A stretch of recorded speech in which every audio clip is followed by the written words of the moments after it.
1925 में विजयदशमी के अवसर पर राष्ट्रीय स्वयंसेवक संघ की स्थापना की गई थी। पूज्य डॉक्टर केशवराव बलराम हेडगेवार जी ने इस दिन का चयन बहुत ही सोच समझ के किया था। वस्तुतः विजयदशमी जो संदेश है, ये अहंकार और असत्य पर सत्य की विजय का एक संदेश देने वाला पर्व है और सनातन संस्कृति का उद्घोष करने वाला, उसको आगे बढ़ाने वाला एक शाश्वत चिंतन भी यहीं से उभरता है। इसीलिए डॉक्टर हेडगेवार जो स्वतंत्रता संग्राम सेनानी थे, लगातार भारत को स्वतंत्र कराने के लिए उनका योगदान रहता था, सक्रियता रहती थी और उन्होंने संघ की स्थापना की और विजयदशमी का दिन इसलिए चुना कि इसके माध्यम से वो जो ब्रिटिश सत्ता थी या भारत के विरोध में जो शक्तियां सक्रिय थीं, जो सनातन संस्कृति के विरुद्ध जिनका आचरण था, जो सनातन संस्कृति के उन्मूलन के लिए प्रयास करते रहे सदियों तक, तो एक संदेश देने का काम किया कि अंततः सनातन संस्कृति के अनुरूप ही भारत विश्व गुरु पहले भी था और एक समृद्ध भारत का निर्माण होगा। ऐसा एक संगठन की स्थापना की गई। विजयदशमी पर राष्ट्रीय स्वयंसेवक संघ का मुख्य कार्यक्रम नागपुर में होता है, जहां सरसंघचालक संबोधित करते हैं। इस बार निश्चित उसमें एक नया अध्याय भी जुड़ा। संगीतकार प्रसिद्ध गायक पद्मश्री शंकर महादेवन मुख्य अतिथि के रूप में उपस्थित थे। उन्होंने अपने गायन की प्रतिभा भी यहाँ पे दिखाई। पहले भी लोगों ने उनका गायन सुना है कि सुनो गौर से दुनिया वालों, ये बहुत प्रसिद्ध रहा उनका गीत। बुरी नज़र ना हम पे डालो और सबसे आगे होगा हिंदुस्तानी, ऐसा उनका इस गीत के माध्यम से एक संदेश दिया था। इस बार मुख्य अतिथि थे मुख्य कार्यक्रम के। उन्होंने माँ की आराधना में श्लोक से अपने भाषण का प्रारंभ किया और हम रहें ना रहें भारत ये रहना चाहिए, इस गीत के साथ उन्होंने अपने भाषण का समापन किया। बीच में उन्होंने शिव स्तोत्र का गायन किया। एक पूरा का पूरा जो भावमय वातावरण है संस्कृत के अनुरूप वो निर्माण हुआ। उन्होंने एक बड़ी बात कही कि आज दुनिया में भारत के लोग जहाँ भी जाते हैं उनको गर्व की अनुभूति होती है, उनको सम्मान मिलने लगा है और गर्व से वो भारतीय अपने को कहने लगे हैं। ये एक परिवर्तन की बात उन्होंने कही। निश्चित रूप से यहाँ कोई ऐसा किसी सरकार के बारे में बात नहीं हुई। संघ सांस्कृतिक सामाजिक संगठन है, लेकिन जो देश के गौरव बढ़ने की जो बात है उसको तो प्रत्येक नागरिक को स्वीकार भी करना चाहिए और उस पर गर्व का अनुभव भी होना चाहिए। सरसंघचालक मोहन भागवत जी ने भी इसी बात का उल्लेख किया, इस बात को आगे बढ़ाया। उन्होंने कहा कि निश्चित रूप से जो शंकर महादेवन कह रहे हैं कि भारत का मान सम्मान बढ़ा है, भारतीय संस्कृति का प्रतिष्ठा दुनिया में बढ़ी है, ये इसका प्रत्यक्ष अनुभव भारत के लोग भी कर रहे हैं, दुनिया के लोग भी कर रहे हैं। G20 का उल्लेख किया गया कि किस प्रकार से भारत का जो आतिथ्य भाव है, आतिथ्य सत्कार की भावना है, अतिथि देवो भावना एक है हमारी संस्कृति के, उसका परिचय लोगों को मिला है। और इतना ही नहीं तो वसुधैव कुटुंबकम और सर्वे भवन्तु सुखना का एक उद्घोष भी दुनिया के हुआ। बाकी दुनिया के लिए सब तो दुर्लभ बातें थी।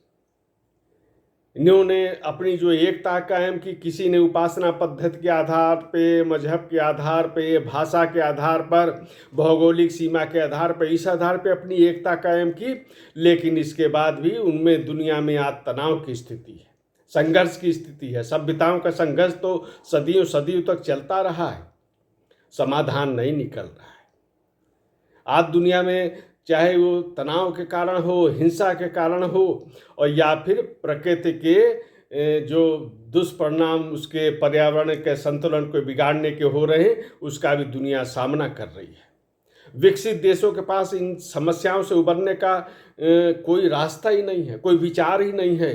तो भारत का जो हमारे ऋषियों ने पृथ्वी सूक्त में कह दिया, तो वही आज पर्यावरण संरक्षण का एकमात्र उपाय है और दुनिया इस ओर देख रही है। वसुधैव कुटुंबकम की भावना लोगों को आकर्षित कर रही है। लोग भारत में आते हैं तो ये देखते हैं कि किस प्रकार से इतनी विविधताएं, भाषा, प्राकृतिक स्थिति में अलग अलग रूप हैं उनके, और इसके बाद भी उपासना पद्धतियां अलग हैं, लेकिन एक सांस्कृतिक चेतना का सूत्र है, वो भारत को विविधता में भी एकता के सूत्र में बांधता है।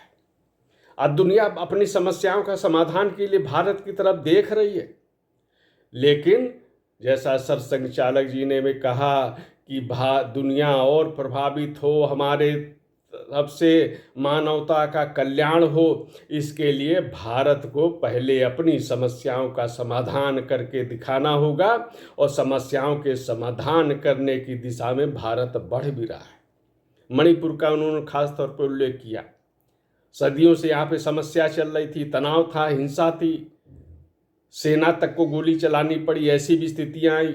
9 वर्षों से शांति व्यवस्था बनी हुई थी, लेकिन इसके बाद भी इसका मतलब है कि ये कहीं न कहीं हिंसा, यहाँ पे तनाव शुरू करने वाले के पीछे कोई न कोई ताकत छिपी रही होगी, और ऐसी ताकतों से हमको सावधान रहने की आवश्यकता है। और केवल इतना ही नहीं है, जो मार्क्सवादी हैं वो तो विफल तो 1920 में ही हो गए थे, रूस की क्रांति के बाद उनकी विफलता सामने आ गई थी, लेकिन आज चाहे अर्बन नेशनलिस्ट के रूप में हो, चाहे कल्चरल मार्क्सवादी के रूप में हो, ये सब भारत की सनातन संस्कृति के विरोध में एक अभियान चला रहे हैं, और इन सब से बचकर रहने की आवश्यकता है। और भारत की संस्कृति से ही भारत में कम्युनिस्ट पार्टी का लगभग सफाया हो गया है, लेकिन ये जो कल्चरल मार्क्सिस्ट हैं, ये अनेक संस्थाओं में आज भी सक्रिय हैं, ये प्रचार माध्यमों में सक्रिय हैं,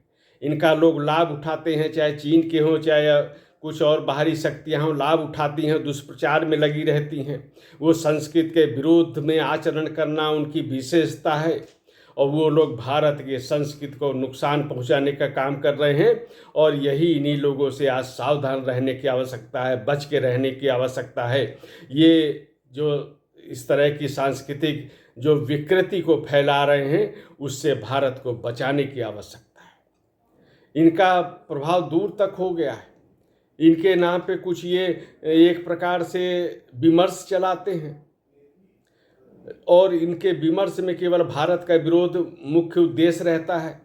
विदेशी ताकतें किस प्रकार से जो भारत के विरोध में है, उनका भी भूमिका को लेकर प्रश्न उठते हैं, लेकिन इन सब से सावधान रहते हुए देश को शक्तिशाली बनाना है, बिना भेदभाव के समाज को संगठित करना है, और संघ के माध्यम से ये कार्य निरंतर किया जा रहा है। समाज के स्तर पे सरकार अपना काम कर रही, सरकारें अपना काम करेंगी, प्रशासन को अपना काम करना है, लेकिन इसके साथ ही बहुत कुछ समाज पर भी निर्भर रहता है। समाज को भी जागरूक बनना है। समाज जब जागरूक बनेगा, तब ये पूरा का पूरा जो हमारा जो सिद्धांत है शाश्वत, वह पूरी तरह से प्रभावी होगा, उस पर अमल सुनिश्चित होगा। इसके लिए समाज को जागरूक होना है, और जागरूक होने के लिए उसको संगठित होना है, और ये विचार करना है कि परिवार का ध्यान रखते हुए किस प्रकार से समाज का, उससे बढ़कर राष्ट्र का, उससे बढ़कर मानवता का, क्योंकि मानवता के कल्याण का केवल अगर कहीं विचार है तो भारत की संस्कृति में विचार है, और इस रूप में मानव का कल्याण करने के लिए ये भारत की संस्कृति को हमें अपनाना होगा। अपनाए तो हैं ही, लेकिन उसके प्रति हमको एक तरह से उसके प्रति समर्पण रहना होगा, जिससे दुनिया हमारी बात को सुने, समझे और उस पर अमल हो करे, जिससे दुनिया में शांति कायम हो, सौहार्द कायम हो। यही देश।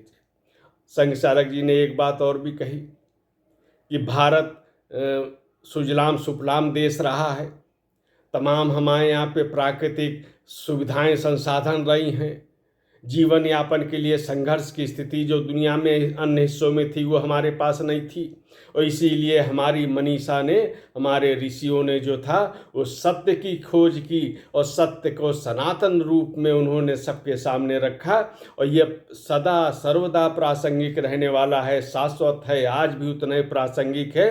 तो उस पर आचरण करते हुए समाज को शक्तिशाली बनाना है और भारत को एक परम वैभव के मार्ग पे हमको ले चलना है, वहाँ पे उसको प्रतिष्ठित करना है। जिस प्रकार भारत पहले विश्व गुरु था उसी प्रकार से उसकी प्रतिष्ठा होगी।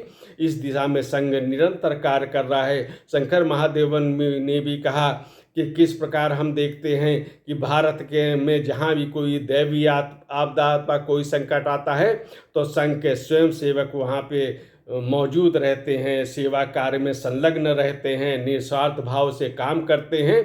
यह जो विचार है वो संघ की शाखाओं के माध्यम से दिया जाता है।